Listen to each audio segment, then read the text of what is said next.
My name is Josephine Busak Henry. My metric number is 20 DAC 25F1064. My name is Jetime Ana Awe from DAC1B. My matrix number is 20 DAC 25F1038. My name is Victoria Siamiting. I'm from DAC1B. My matrix number is 20 DAC 25F1080. My name is Anisha Lindan Anakuda. My matrix number is 20 DAC 25F1024 and I'm from class DAC1B.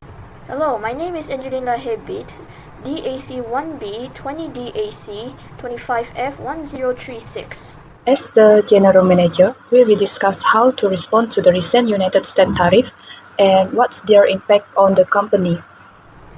Dimension and leadership styles. Financial strategy. A higher tax can impact a company's bottom line and cash flows, forcing the leaders to reconsider the capital's allocation and financial planning. Companies may react to the shift in income to lower tax jurisdiction, reducing shareholders' dividends, or altering investment in new projects. Operational structure. The increased tax rate can motivate multiple companies to shift into production or legal operation to other countries with more favorable tax laws.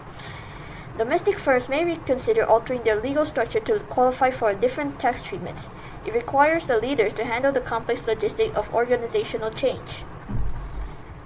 Transformational leadership is effective for guiding a company through fundamental and long-term change. It inspires the employees to embrace a new vision and finding innovative ways to adapt the new tax environment. This approach is ideal for companies that need to pivot their entire business model or strategy.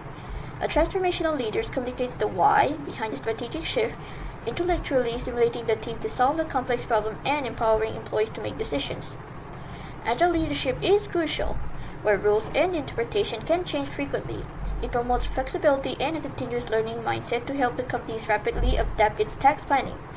It helps avoiding penalties and identifying tax-saving opportunities. Agile leaders leverage technology to track and manage tax-related data in real time, allowing them to make swift, data-driven decisions. Leadership theory helps us understand how leaders influence their followers and improve organizational performance. One of the most well-known and effective leadership theory is the transformational leadership theories. These theories focuses on how leaders inspire and motivate their followers to go beyond their own self-interest for the goods of the organizations. Transformational leadership are known for the strong vision, communication skills, and genuine concern for the personal growth of the team's members. According to these theories, a transformational leaders demonstrate four key elements. First, they show idealized influence, which means they act as positive role models and gain the trust and respect of their followers. Second, they use inspirational motivations by clearly communicating a meaningful vision that encourages everyone to work towards shared goal. Third, they provide intellectual stimulations, where they challenge employees to think creatively, find new solutions, and improve existing processes. Lastly, they show individualized considerations by paying attention to each employee needs, developments, and well-beings. Now, let's look at the first theory of motivation, Esbert's two-factor theories. This theory breaks motivation into two categories: hygiene factor, such as salary, work conditions, and job security.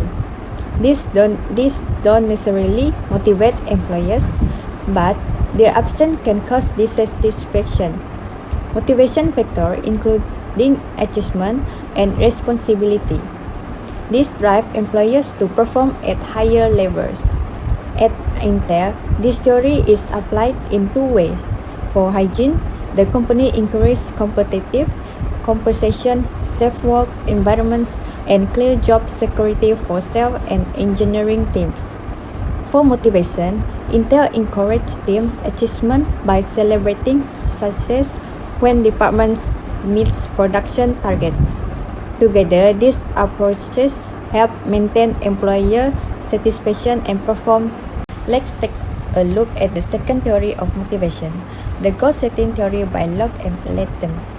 This theory emphasizes that specific and challenging goals lead to higher performance, especially when these goals are combined with regular feedback. At Intel, this theory is applied by setting clear and measurable sales targets for both for both individuals and departments.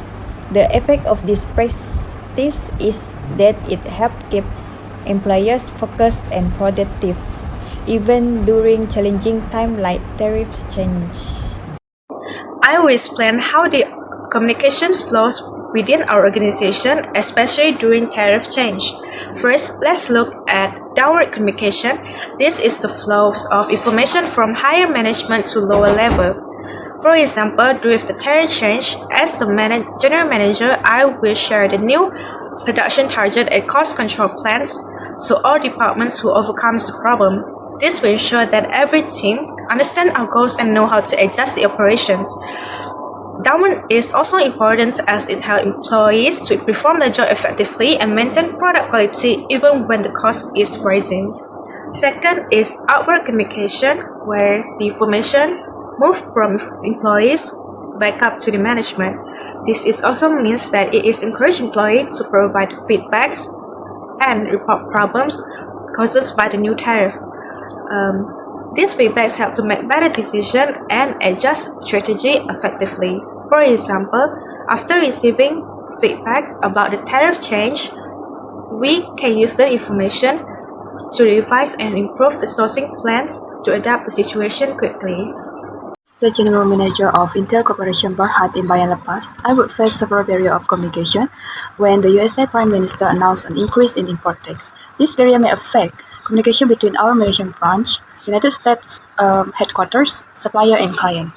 The first barrier is language and cultural barrier. When communicating with the United States official or corporate representative, differences in language style, expression, and business culture may cause misunderstanding.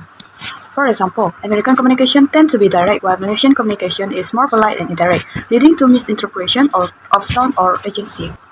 This will impact misunderstood instructions or unclear negotiations about new import policies. The other barrier is organizational barrier. Intel operates through a large global hierarchy, meaning messages about policy changes must pass through multiple departments and levels of management.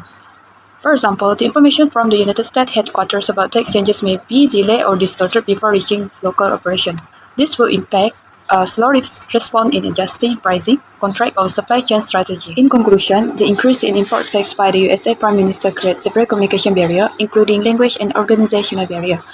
To overcome this, I will encourage clear, timely, and culturally sensitive communication, use efficient digital communication, use efficient digital platform, and maintain transparent information sharing across all departments and regions.